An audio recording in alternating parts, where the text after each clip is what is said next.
welcome back to episode 5 of A Journey of Love with my sweetheart James. and Nisha. I'm back, y'all, because we had a little situation last weekend. I wasn't feeling too up to it, but my baby stepped up to the plate and, made sure he reached out to the peoples. So I appreciate you. I know. That's right. He did well. Don't you think he did well? This is where y'all send the applaud. So this week we're going to be talking about the depiction of Black love in social media, some of the pros, some of the cons, and see how we can be conduits for more of the pros and the positives, of course. So hit us up, let us know what you're thinking, like, subscribe, comment, and follow. So babe, hit us off. All right. The biggest thing that we're dealing with now is, these podcasters and content creators, they are kind of pitting black men and black women against each other. So it's been kind of causing like a rift or a perpetuated rift between us and making it seem like black love isn't as important or as valuable or um, as sought out as it was before. But as we always talk about, we're here to break cycles and curses. So that's definitely not the case. Um, you can't really let social media and um, things that happen with content creators misguide you because a lot of times they're saying the most outrageous things that can be divisive, but they're doing it for clicks and to gain some kind of um, finances or something sponsorships or anything like that. They're doing it not like from a genuine place. So um, they're also not seeing the damage that it causes our community. And I think it's important that when you have a platform that you put out goodness and positivity, you don't do it um, by potentially destroying something that is beautiful, like black love. How you feel about that, babe? Um, there's pros and cons for every social media outlet. There are, unfortunately, the things that get the clicks and the likes and the million views tend to be things that are negative, unfortunately. But the support that Black men have for Black women is things that we need to speak about more often because we know that Black men love their Black women and we know that Black women love and support their Black men. But it's it's not something that you see regularly. It's not that it's not seen, but it's just that it's not seen regularly. And when you're not seen in that positive light, it's always easier to, believe the bad than believe the good. So it's a lot of times when you have just like, if a person graduates, like, oh, it's cool, you're gonna post it. But if a person gets into a fight, a million views. So it's one of those things. I think we have to get to the place where we trying to change the perspective of what we ingest and what we allow ourselves to accept and see, right? And we have to get to the place where we stand 10 toes down for each other, and we do it publicly. A lot of people, they have couple goals and things of that sort, positive things that, we do want to put out more of. But unfortunately, there are those, people in social media that, they're just like, well, the reason we don't go with Black women is because of XYZ, or the reason, Black women don't go for Black men is XYZ. But why don't we talk about the reasons we do come together foundationally? Why don't we talk about the reason we do come together spiritually? Why don't we do talk, about the reason that we show up for each other, support each other? And there are a lot of places where you see the influence of the Black men in the home being positive, or the influence of Black women at being in home positive, the influence of the black family being the foundation that it is, and it's a strong one. And a lot of times we think those are the exceptions to the rule, and they're not. They're actually the norm. Um, Black families are together. They are in love with each other. They're creating successful children. Obviously, there is nothing that in this world that you can say that is 100% outside of the grace of Christ, right? But Black people showing up for each other is something that is seen regularly, but it's just not televised as often. And because we have all these social media influencers and things of that sort, that might not be their ministry, that might not be the path that they cross, but it happens. And it's one of those things, everybody has a tool. Look at yourself as a carpenter. A hammer can build and a hammer can break. What path do you want to go when it comes to Black love and the representation of Black families?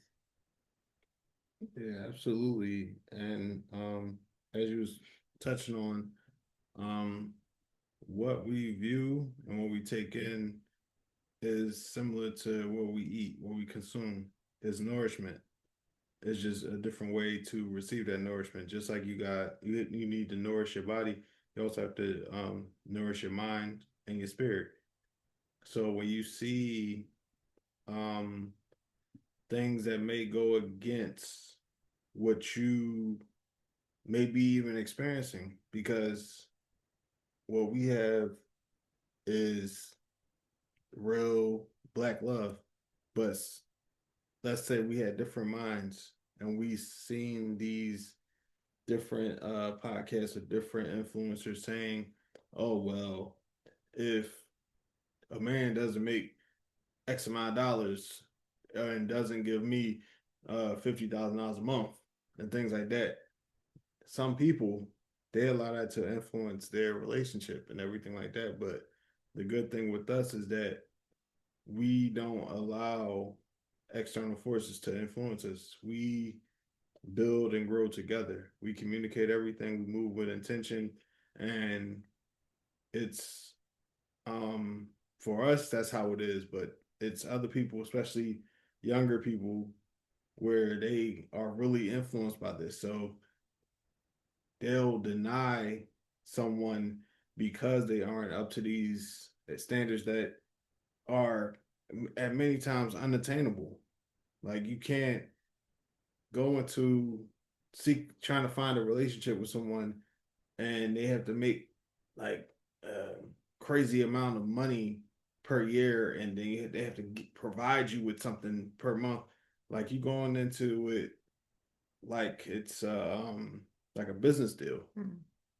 And love shouldn't be based on a business deal.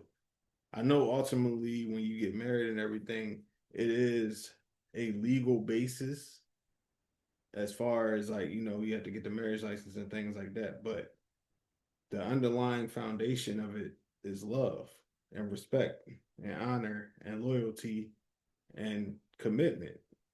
So if you go into something and it's just with your hand out, like, what do you bring to the table? Um, and if that only includes financial or material things, then you have to look within yourself and see why that matters so much. Why doesn't the love matter? Why doesn't the true connection matter?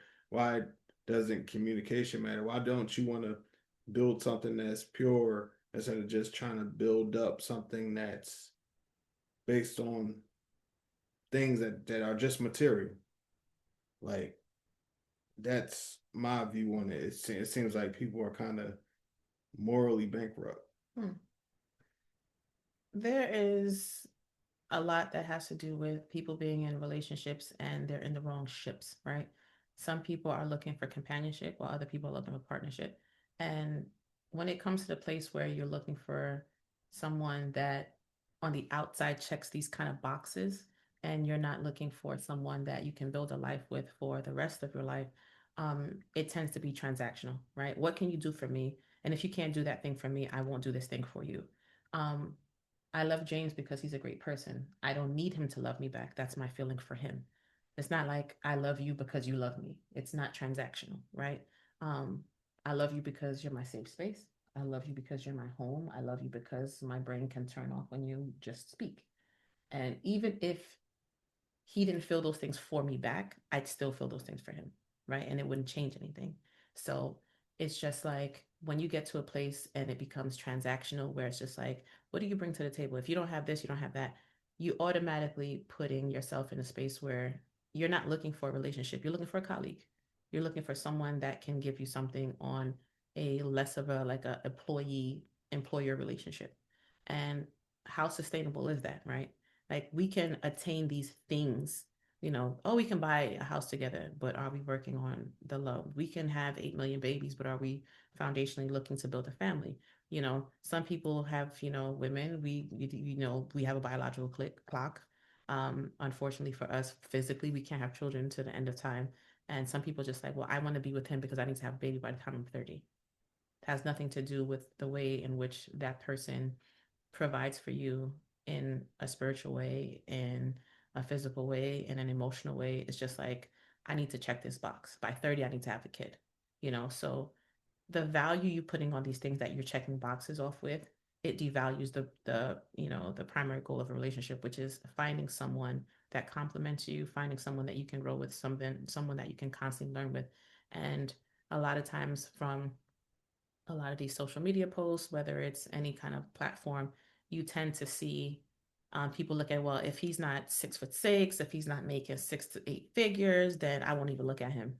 But a lot of times, the people that can care for you into life don't fit those goals. I've been in situations where I've heard, people that I know say, well, if he's not over 6 foot, then I won't even look at him.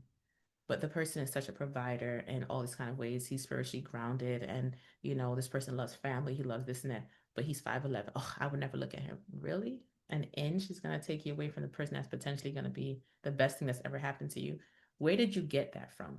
And my thing is, as a woman, how do we retrain ourselves to open ourselves to the options of all people that are there? Obviously, don't get me wrong. People are allowed to have their preferences, and people should definitely have standards and boundaries, because you can't accept just anything. But when it comes to, oh, I need somebody to make 6 figures, but he makes 95,000, I'm not even gonna talk to him. Like, where did that come from? Where are those conversations happening where we have that mentorship and that guidance from a lot of elders at times? But there's a lot of times that younger generation can choose, and they can choose to teach you, different perspectives. I was very fortunate that in my life I've had a lot of elders, around me, surrounding me all the time. So I was always listening to how they made it. Like, my parents are this year, shout outs to them, are going to be celebrating their 50th year of marriage. And when I look at a lot of people that I know, they don't have parents that reach those numbers. So I'm constantly seeing what they've done to get to that place, um, and imparting that wisdom upon the relationship I have, but at the same time, creating a relationship that's simply ours, with that foundation is very important. But when you're looking at outside influences that says that, somebody lost the race before they even clicked the gun, then, you don't have a leg to stand on. They have the, oh, he's a nice guy. He's just, I don't need that. What's wrong with the nice guy? Oh, I need somebody that's gonna take control. Okay, then the nice guy can take control. He can lead. He can this and that. But because he doesn't look the way you want him to look physically or financially, then all of a sudden he has no value. So I think the mindset has to change, and social media can use, revamping of the platforms when it comes to the perspective of how we do that within the Black family and within Black love. Yeah, definitely. You made a lot of good points. I tried to. I tried to. So when you I believe that when you have a bunch of boxes to check off, you're actually boxing yourself in, Hmm. because you're cutting yourself off from a lot of people that could be really good for you. Like a lot of potential people like that you could end up really falling in love with, but because you have so many boxes that you want to check now, um, you're cutting off so many people. Like you may have had 10 possible people that could have been the one out of those 10 people, but you check off one box, 3 people fell off. Oh, it's another box, another 4. Now you're left with 3. So then it's another box. Boom. You may have just eliminated all 10 people just because you have so many boxes. And a lot of the boxes, from what I've observed, they don't even really dive into the character of the person. They just speak about external things and material things and money. And I'm like, yeah, in this world, you do need money because there's bills and there's things that require cash. But what about the content of somebody's character? Like, what about what really makes them who they are? What about the way they respect, they can respect you and themselves? What about the way they treat their families? What about the way they treat their parents? Things like that. Like all that plays into who they are and then how they could treat you. But if you're choosing to live with all of these boxes, checking them off and stuff like that, you're essentially checking yourself out because you may find something that fits those boxes, but I doubt it will be anything like love. So I'll have to ask you this. Um, I I've told you before what first attracted me to you was pretty much we worked in the customer service industry, and um, something that attracted me to James immediately was the way he handled elderly and our most sincere, older clients. And my grandmother's very, very, very important to me on my mother's side and my father's side. They were like almost the biggest influences in my life growing up. And the way in which he treated our elderly clients was pretty much, I said, I don't know what I'm going to have to do, but I need to, get to know him a little bit more. It had nothing to do with what he did. It had nothing to do with what he had. It had nothing to do with how he, you know, you know, moved around and stuff. Like it literally was the one thing that that caught my eye immediately. Like I saw nobody else after I saw that. And it was a consistent thing because during the time period in which we worked, we had a lot of elderly clients that came in at that time period. And he was the same with everybody. He was so, so gentle with, the older clients that had come in. And the first thing I said is, that's how he treat my grandparents. And when it came to that, I was just like, I was all in. He's fine too. That was a bonus, but that's a bonus. But it's honestly the way in which he treated the older clients that came in for service, and it was just a beautiful thing to watch. Like literally, I would stay there and I melted immediately. I melted. My heart was just like, all right, if he wants to open the door, the key is waiting for him, But it was definitely something that I don't think a lot of people would look at the first thing, but to me, it was very important because I know my maternal and my paternal grandmothers were very, very important in our family's lives, and to just see him in that space, I could take him out of that space because of the interactions he had with those people and put him into the sweetness, the gentleness, the respectfulness that he would have if he were to be my boo and meet my grandparents. But it's those kind of things where it was an easy I feel like it was an easier time, right? It was an easier time because social media didn't have that much of an influence where, oh my God, I gotta see how he looks. Oh my God, I gotta see what he's dressed. Oh my God, and it sometimes it makes the decisions for you and it takes the decision out of your own hands to say, well, this is what I'm looking for. If you want to know what you're looking for, ask God. If you know there's a desire of your heart, say, God, this is what I'm looking for. This is really what I want. And God is specific. And if I had to say there was anything I needed in life, God provided it to me and James. And it's because God knew what my heart wanted, my soul needed, and my spirit needed to flourish. And through this relationship, I've gotten closer to God. And I always said that I want someone that when I see them, I see the love of Christ. And that's what I see in James. And a lot of social media doesn't kind of put that out there because they're talking about how they got to look and how many clicks they're going to get and this and that. So a lot of times, the love part of it, the respect part of it, the commitment part of it, the covenant part of it kind of gets, lost in translation. And I think it's just because we have the platform, you have, one influencer is meeting a million people. So if that has a million subscribers or what have you, but if that one person would say, just give that person a chance. That guy you never thought you'd talk to, or that girl you never thought you'd talk to, just give her a chance. The amount of mindsets that may change just because of that would be like tremendous. So, yeah. Yeah, definitely. Yeah, we do. We go back ways. We did used to work together. Um, when you told me that, I was like, okay, yeah, because I was close to my grandmother as well, and I used to like assist with elderly people in my community when I was younger.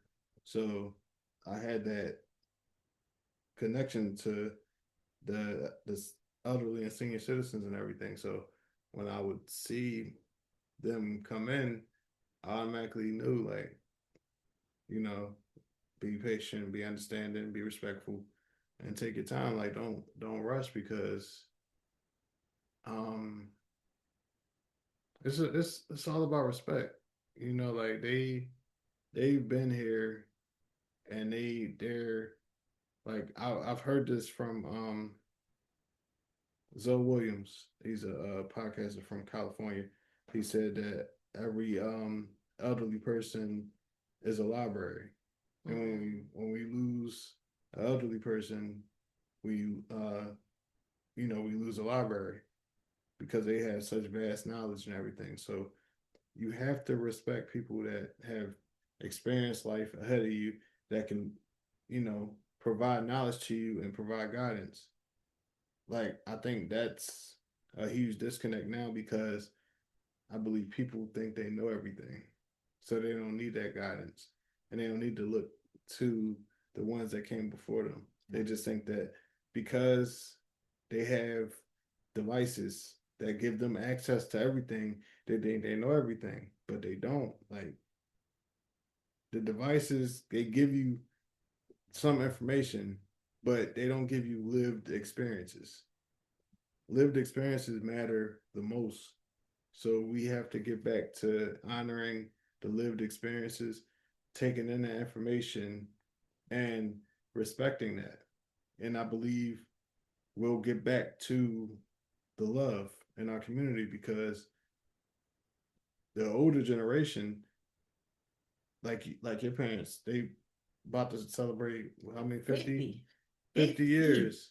50 années. Think about, like, now what you hear is, oh, there's high divorce rates, and this and that, such negativity behind it. But it's like, what will it take to get back to, having that real sustained love, and not people just, getting married for the show?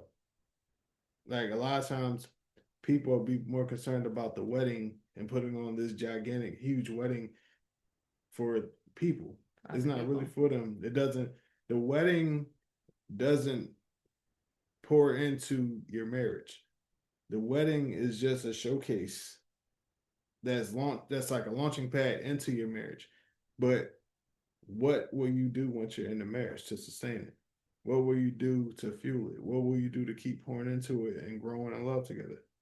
That matters. It's nice and all if you got the money to do the big wedding. It's okay. If that's your choice, but you can't forget the actual marriage after that. Yeah, That matters. of course it does. Because it's unfortunate, because I'm not going to put everybody into a situation, because everybody is not to be lumped into. But it's unfortunate that um there's so many people that feel like they know everything, that they can't be taught. And once you stop learning, you start dying. And I constantly feel like I'm in a race to learn more. I want to learn more. I want to learn more. Like, say, and if you don't become a student of life, a student of your partner, and be willing to be taught and willing to learn from someone that is truly invested in being your partner in life, not just your partner in the moment, um, there's a lot of things you got to lose out on. There's a lot of things you got to lose out on. And a lot of times we take for granted just how much there is to learn, right? I tend to tell people, like, I know a little bit about a lot of things. So I always give myself that cushion to know more. And one thing that has always been a blessing for me and an honor for me is to honestly, literally, physically sit at the feet of people that have been married 50, 60, 75 years and say, how did you do it? Like, what was it? How did you do it? And 9 out of 10 times, as they say, we were friends first. We were just friends. And because, the kids grow up, the grandkids grow up, they move out, they do this and that. And what do you have left? There's a friendship, there's a bond, that, you close your eyes and you have a small chuckle, and the person you've been married to for 50 years knows exactly what you're talking about. And those things you can't make those things up. You can't make those, that's an investment. That's an investment in life, that's an investment in love, and that's an investment in the person you're with. And if you're constantly being fed, online that, oh, we don't want to be with black women. I stopped dating black women because they give me attitudes. They're all with the neck thing and this and that. And you put a negative persona on them, or black men are deadbeats and this and that. Where is that going to take us as a community? Where is that going to take us as a culture? It's not going to take us far. It's not going to take us far, because once we start getting the mindset that we're better without each other, we've already lost. We've already lost. So continuing to put a positive spin on that which is love, black love, our love, is something that we're going to keep pouring out to you. Like I said, every day is not the easiest, but it's definitely, if I had to do something hard a million times, I want to do it a million times hard with James. And I would always get to the place where I remember the foundation, you know, and he's my foundation, he's my rock, and constant look at you. But it's definitely something that we pride ourselves in, and like he tells us all the time, we have to love each other publicly, because what's the point of keeping love a secret? So that's where I'm at with things, my boo. Definitely. The feeling's always mutual. Um, it's been an amazing ride so far, and I look forward to everything that's to come. Um, Black love is amazing, and I feel like our love is amazing. And I thank you all for joining us on our journey Yes, as we, talk different topics with you. And we hope you continue to keep tuning in, of keep course. supporting. Make sure you like, share, subscribe, and keep tuning in. Until next time. See y'all later.